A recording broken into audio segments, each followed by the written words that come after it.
had a little issue with the back, and this thread right here bunched up, so it was kind of ugly on the back. So I'm ripping this out, and I'm going to show you how I fixed this. This is where I ripped it out to. I'm going to show you how I secure my threads. Basically, I tie a little knot here, and then I bury it like I do when I'm making a quilt. So I have a little cheater needle here.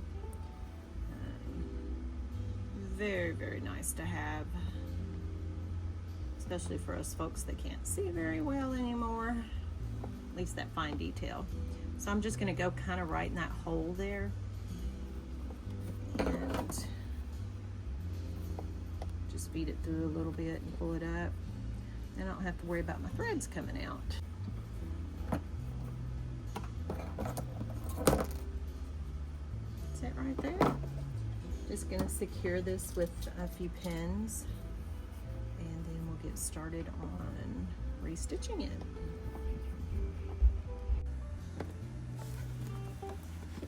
Okay, so we're going to line it up right. Get this up underneath here. There we go. Mine does a pretty good job of letting me see where the thread is. Put that down, and then make sure you hold on to that bottom thread. You don't want the little rat's nest or bird's nest. And I don't sew over my pins, so let's get rid of that.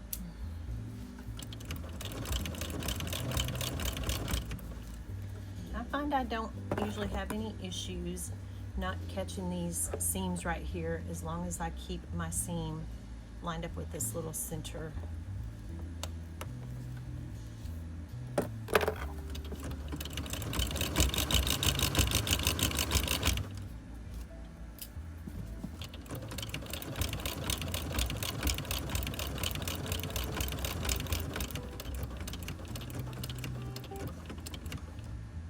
There we go.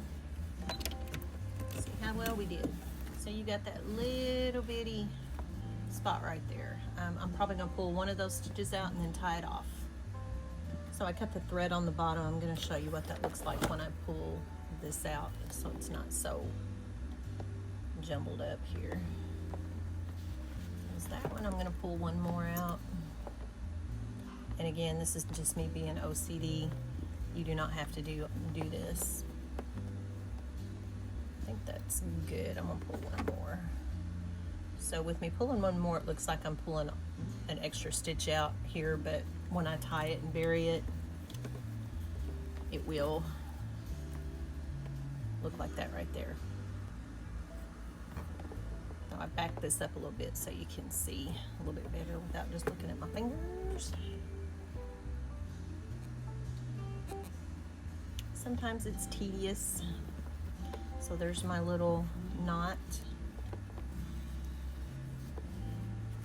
Pull this forward since I got a little bit more room. And then my magic needle here, or cheater needle is what I call it. So it's got the end where you can just feed the thread through. Very good. And then I go in, oh, I had two of them there. And I go in that hole right there. Just feed it through.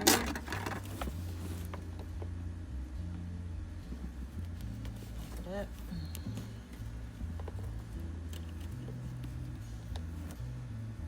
And there you have it. You really can't even tell that I fixed it. And as always, happy sewing.